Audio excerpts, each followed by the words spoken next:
Assalamualaikum warahmatullahi wabarakatuh. Salam sejahtera. Diucapkan terima kasih ada lagi ke Radio 12 Malam bertemu dengan saya, Angah. Baik, sebelum kita teruskan, jom kita selawat dahulu. Allahumma salli ala Muhammad wa ala ahli Muhammad. Alhamdulillah. Baik, dah nak dekat guys. Dah nak dekat. Ada yang dah bolong ke puasa? Cuba komen. Semoga kita semuanya dipermudahkan urusan dan dirahmati Allah. Dimurahkan rezeki, dipelepaskan hutang, dunia dan akhirat.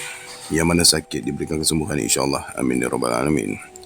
Bagi kita tak nak ngoceh terlalu panjang, kita akan teruskan dengan kisah yang seterusnya. Namun diperingatkan, jangan terlalu taksub.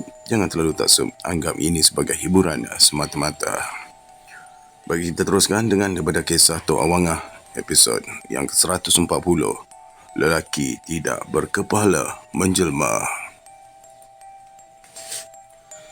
Lama tidak mengunjungi Mamak Bandaro. Hampir 5 tahun semenjak saya kerap kali ke pantai timur. Kalau tidak bertemu Mamak Bandaro pun, dia akan menelefon saya juga. Kadang-kala saya juga akan menelefonnya, sekalipun dia berulang-alik meninggalkan Bukit Tinggi. Ketika saya jejakkan kaki ke Bukit Tinggi, memang Mamak Bandaro menunggu di tabing padang. Sengaja dia mengajak bermalam terlebih dahulu di Hotel Pangeran sebelum bertolak ke Bukit Tinggi. Mamak Bandaro memang ada urusan perniagaannya di Padang. Sebab itulah dia mengajak bermalam sekalipun saya sampai di tabing sebelumnya pukul 12.30 hari. Kebetulan pula dia sudah berjanji dengan kawannya mahu menunggu rakan kongsi kawannya itu daripada Medan. Tidak tahu saya apa pun mengenai temu janji mereka di Padang. Sewaktu saya memberitahu akan datang ke Sumatera, memang Mamak Bandaro sendiri memberikan tarikhnya supaya mudah dia menunggu di tabing Padang. Tidak perlu lagi turun di Medan, kemudian baru meneruskan perjalanan ke Padang. Ketika bertolak dari Kuala Lumpur, saya hanya singgah di Pekanbaru hampir setengah jam. Kemudian terus saja menuju ke Padang. Dalam perjalanan ke Pekanbaru itulah kebetulan saya berkenalan dengan Haji Maziz yang ramah berbual. Lama dia menetap di Kedah sejak negeri perintah orang putih lagi. Kemesraan dan perjalanan inilah Haji Maziz mengakui yang dia berasal dari Bangkinang sebelum menetap di Kedah. Ketika ke tanah Melayu pun, terpaksa dia menumpang kapal barang meranduk ombak laut yang menggulung. Setiap kali Haji Maziz menuturkan peristiwa masa silamnya menyeberangi laut ini, terasa pula sebab di hati saya apabila kenangkan Tok Haji melalui perjalanan yang sama seperti Haji Maziz. Lama juga Tok Haji di Pekanbaru sebelum dia menyeberang ke tanah Melayu. Memang dia mengakui ramai kenalan di Bangkinang ketika menetap di Pekanbaru itu. Tentulah Haji Maziz belum lahir pun sewaktu Tok Haji berulang-alik daripada Pekanbaru ke Bangkinang. "Abang ni nak ke mana?" Haji Maziz yang duduk di sebelah menegur saya sebaik saja menghulurkan makanan. "Ke Padang," ujar saya perlahan melirik senyum dengan keramahan Haji Maziz. "Tentu abang ni orang Minang." Lantas saja dia membuat andaian. Saya tidak menyahut. Perkara dari mana asal-usul itu tidaklah penting sangat kerana semua umat Islam itu bersaudara. Tetapi saya tidak salahkan Haji Maziz yang berbangga dengan asal-usulnya dari Bangkinang itu. Sebab itulah dia balik juga jejakkan kaki ke kampung halaman setelah lama menjadi peniaga di Kedah. Tiap-tiap tahun Haji Maziz balik menemui kaum kerabatnya di Bangkinang. Biarlah anak-anaknya tidak mahu jejakkan kaki ke Bangkinang, dia tetap balik juga. Dia tidak mahu tali persaudaraan terputus akibat dipisahkan laut yang terbentang. "Selalu abang balik ke Padang?" Semakin ramah, Haji Maziz lantas membantu saya membukakan kotak makanan yang dihulurkan oleh pekerja pesawat. Sekali-sekala je. Jelas, saya memerhati kotak makanan. "Kalau ke Kedah, abang datanglah ke kedai saya." Haji Maziz mempelawa makan, kemudian terhangak-hangak memerhati ke hadapan apabila isterinya melambai. Cepat-cepat dia mara ke hadapan sebaik saja isterinya menggamin. Lama juga dia meninggalkan tempat duduknya. Tetapi saya tidak pedulikan sangat Haji Maziz apabila mendapatkan isterinya yang duduk di bangku hadapan bersama dengan anak perempuannya. Sampai habis saya makan buah yang diberikan oleh pekerja pesawat, barulah Haji Maziz datang semula. Dia mengeluh pendek kerana anak perempuannya pita menahan sakit kepala yang berdenyut-denyut. Nak kata tak pernah naik kapal terbang, belajar dah sampai ke Amerika. Gerutu Haji Maziz semacam kesal apabila anak perempuannya merasa pening kepala. Sebaik saja naik pesawat. Puaslah digosok minyak oleh isterinya pun, pening kepala itu tidak juga beransur hilang. Siapa nama anak awak tu? Sengaja saya tanyakan dalam keadaan Haji Maziz semakin gelabah. Zamia. Beritahu Haji Maziz memanjangkan leher ke hadapan, mahu memastikan keadaan anaknya itu. Tak apalah Haji. Saya cuba tenteramkan hatinya yang rusuh ketika ini. Awak letakkan tapak tangan ke dahinya. Ujar saya menyuruhnya ke hadapan semula.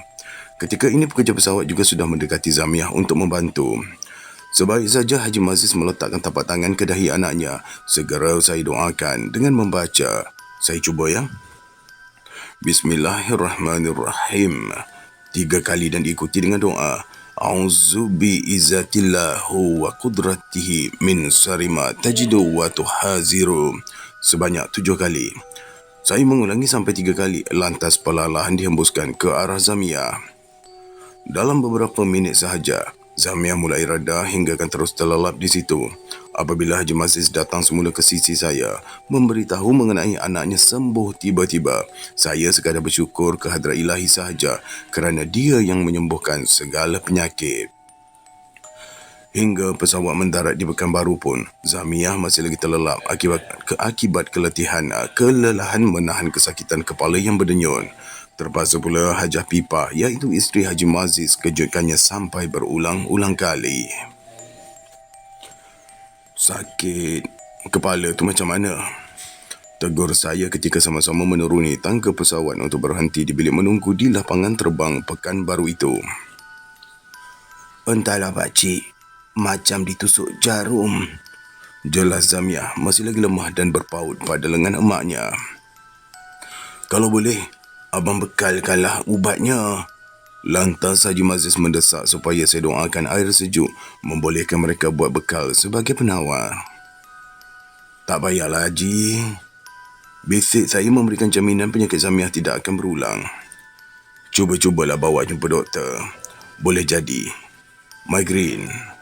Ujar saya supaya tidak cemas sangat dengan gangguan sakit kepala anaknya. Zamiah sendiri mengaku yang dia pernah diganggu migraine semasa menuntut di Amerika. Memang doktor juga sahkan memang dia mengidap penyakit itu. Tentulah Haji Maziz tidak perlu bimbang sekiranya sudah diketahui punca penyakit itu. Kalau berdoa pun sekadar memohon pertolongan Allah supaya jauhkan dan hilangkan rasa kesakitan sahaja, kerana perkara menyembuhkan itu memang hak Azza wa Jalla. Disebabkan Haji Maziz bersama keluarganya mahu ke Bangkinang memasuki Pekanbaru, kami menuju ke lorongnya berlainan.